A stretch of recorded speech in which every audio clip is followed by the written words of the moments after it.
주님께서 여러분과 함께 마르코가 전한 거룩한 복음입니다.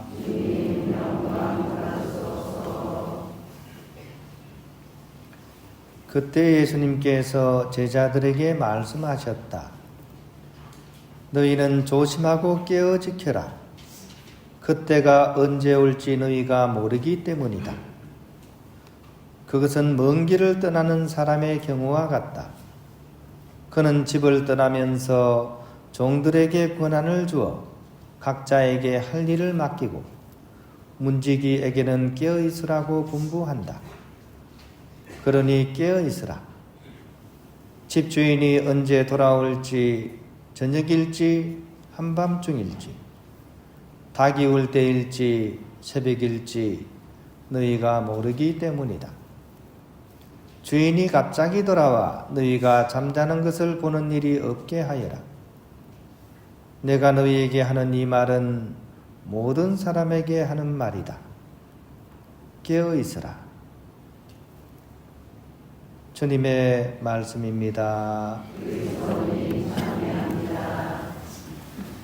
평화를 빕니다.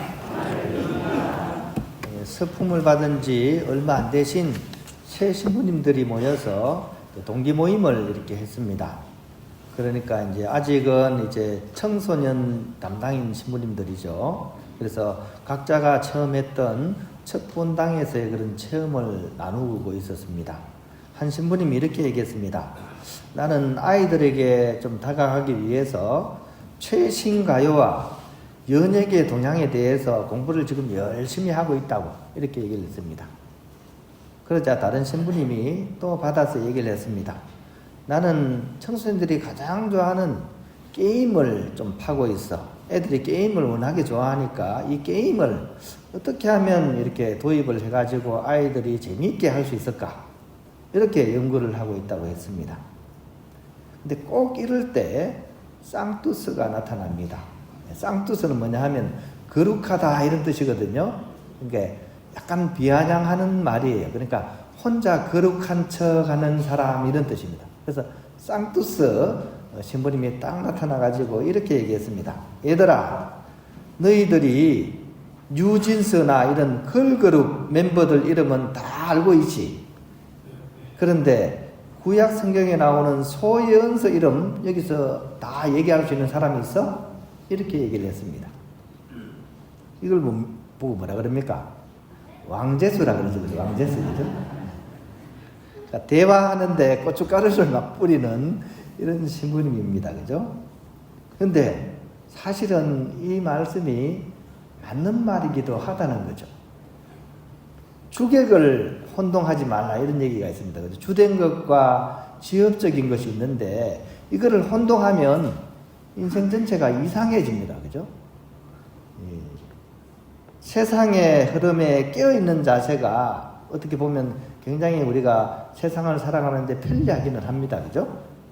하지만 신앙인에게 있어서는 하느님의 그런 시선에 깨어있는 태도야말로 가장 궁극적이고 중요한 것입니다. 대림 일주일을 시작하면서 오늘 복음은 사실은 연중 내내 계속 반복되는 복음 말씀 중에 하나입니다. 불쑥불쑥 나타납니다. 그것은 바로 깨어있으라 라는 그런 내용입니다. 이 그리스도교의 대표적인 화두라고 할 수 있습니다. 깨어있으라. 이 깨어있으면 어떤 의미일까요? 졸음이 막 쏟아질 때 하품 나오는 입을 막고 눈을 부릅뜨는 거, 이게 깨어있는 것이겠죠. 그죠? 아니면 약간 긴장해서 정신 똑바로 차리고 주위에 어떤 일이 벌어지는지를 놓치지 않는 것, 이게 깨어있는 것일 수가 있습니다. 그죠? 하지만 성경이 얘기하는, 이 신앙이 얘기하는 깨어있음은 좀 다른 차원입니다. 주님을 향한 향주 삼덕의 상태를 얘기하는 거죠. 이 향주 삼덕은 믿음과 희망과 사랑입니다. 그러니까 늘 마음속에 믿음과 희망과 사랑을 지니고서 주님을 만날 그 준비를 하면서 사는 삶, 이것이 신앙이 얘기하는 그런 깨어있음이라고 할 것입니다. 여러분은 어떻습니까? 이런 마음으로 늘 깨어 계십니까? 오늘 복음은 우리에게 바로 그 질문을 던지고 있는 겁니다. 이틀 전에 제가 이 천진요양원을 갔습니다. 우리 이제 한 달에 한 번씩 봉성체를 다닙니다. 주임 신부님하고 저하고요, 보좌 신부님이, 제가 존칭을 쓰니까 이상하다 그죠? 그래서 나눠가지고 1구역, 6구역, 그 다음에 7구역, 12구역 이렇게 돌아가면서 하는데, 이제 이번에 천진요양원을 가는 차례가 됐습니다. 봉성체를 간 거죠. 근데 거기서 평소에는 좀 보기 드문 그런 상황을 거기 요양원에서 제가 이렇게 체험을 했습니다. 면회 시간이 됐는데 웬 할머니가 이제 그 간병인하고 이렇게 같이 쭉 이렇게 올라왔어요. 엘리베이터를 타고 오셔가지고 이제 탁 이렇게 오셨는데 좀 상당히 좀 연세가 많이 들어 보이는 분이시더라고요. 그러고 나서 이제 간병인은 그분을 이제 면회실에 놓고 이제 당신은 내려가시고, 같이 이제 면회를 오신 분들은 이제 코로나 검사한다고 이제 안 계시고요. 저하고 그 할머니하고 딱 두 사람만 이제 거기 만난 거예요. 그래서 이제 제가 이제 로방카라도 했고 해서 혹시 잘 알아보시겠지 하면서 쌍긋 웃으면서 인사를 드렸습니다. 할머니 안녕하세요. 할머니가 가만히 계시더라고요. 말씀을 붙여도 아무 말씀 안 하시고 그냥 멍하니 계시더라고요. 그래가지고 조금 당황했어요. 조금 바깥에 있는 간호사나 카운터에 있는 분은 도대체 신부님하고 저분하고 어떤 일이 벌어진지 막 유심히 쳐다보고 있는데, 저는 말을 해도 할머니가 답을 안 하시니까 약간 좀 당황스럽고 조금 약간 그랬었습니다. 이제 시간이 좀 지나고 이제 수녀님하고 다른 이렇게 구역장분들 또 이제 그분의 따님이 같이 이렇게 오셨어요. 따님이 와가지고 할머니한테 이제 말씀을 또 붙이는 거죠. 그래서 그나마 좀 어색했는데 좀 안심이 되더라고요. 그래서 따님이 뭐라 그러는데 그래도 할머니가 아무 반응이 없어요. 그러니까 살짝 자매님이 당황하시더니만 엄마가 혹시 뭔가 좀 이렇게 더 아프신 게 좀 더 진행이 된다면서 걱정을 막 하시더라고요. 엄마가 나도 몰라보네 하면서 그런 투로 이제 약간 걱정스러운 말투를 하세요. 그래도 가만히 계시더라고요. 그래가지고 이제 제가 이제 어쩔 수 없이 이제 그래도 성사는 진행을 해야 되니까, 그래가지고 할머니 이제 성사하겠습니다 하면서 이제 성호를 이렇게 딱 끊는 순간 할머니 눈이 갑자기 딱 뜨이시더니만 성호 걷는 걸 보고 같이 막 따라서 막 이렇게 하시고 자동적으로 그냥 손이 쫙 붙으면서 고개 45도 아니 얼음이 있죠 그죠? 얼음이 갑자기 봄이 돼서 확 녹는 것처럼 할머니가 갑자기 태세 전환이 된 거예요. 성호경 끊는 거 보더니만. 이걸 보면서 이제 성사 받을 준비가 나는 다 됐습니다 하는 제스처를 취하신 거죠. 저는 그걸 보면서 좀 굉장히 깜짝 놀랐습니다. 아, 이분이 그냥 목석처럼 가만히 계셨던 것이 아니구나. 아, 이 순간을 참 기다려봤구나 하는 그런 느낌을 받았고, 또 이제 말씀을 이제 조금 주고받으면서 그 할머니가 저한테 이런 말을 하셨어요. 분명한 발음은 아니었지만, 내가 평소에는 그렇게 열심히 살지는 못합니다. 하지만 늘 예수님을 생각하면서 살려고 노력하고 있습니다. 라고 얘기했습니다. 이 할머니가 연세가 몇 살일까요?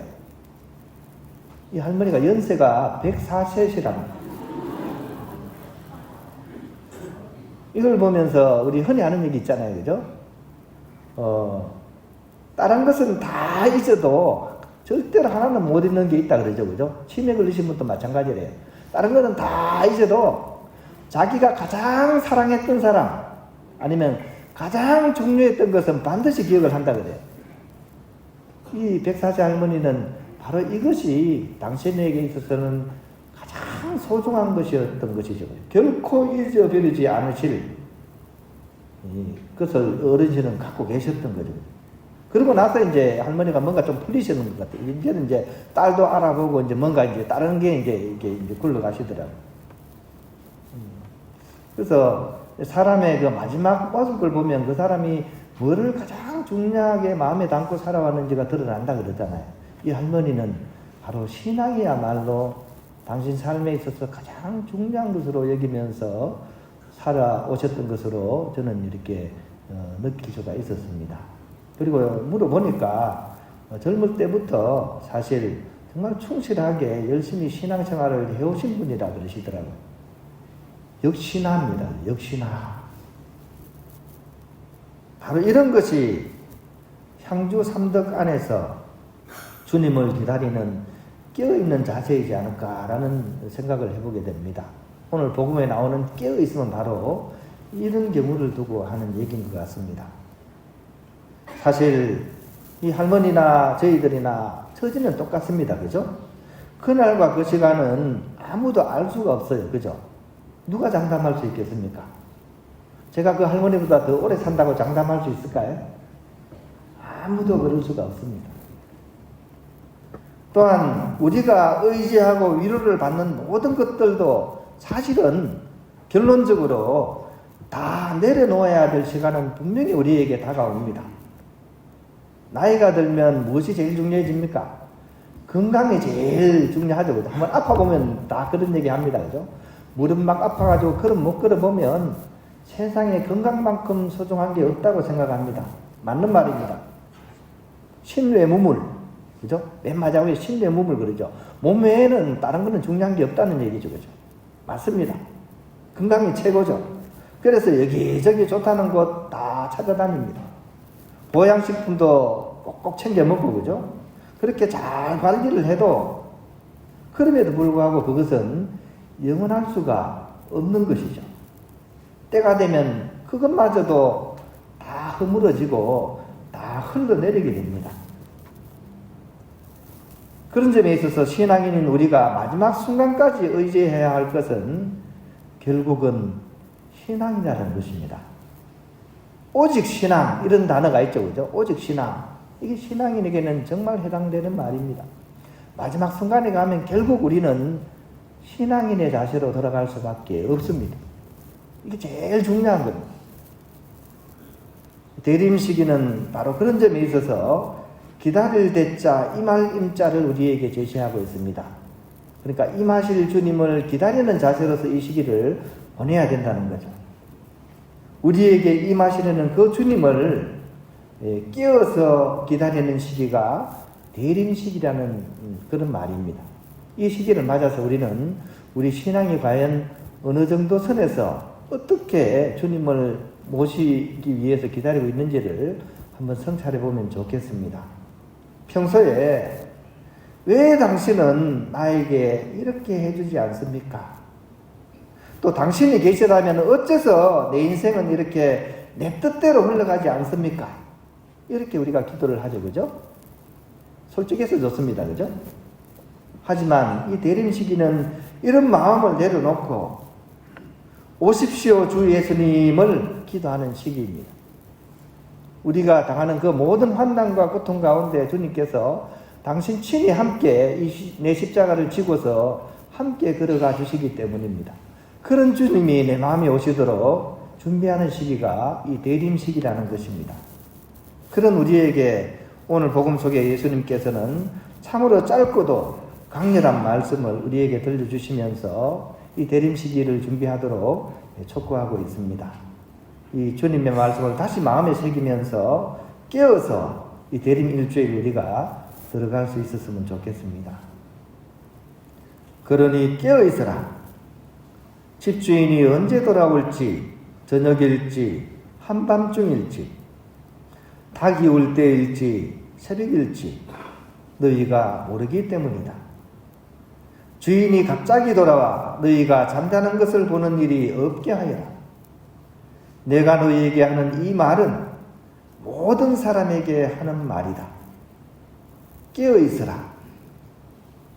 깨어있으라. 깨어있으라.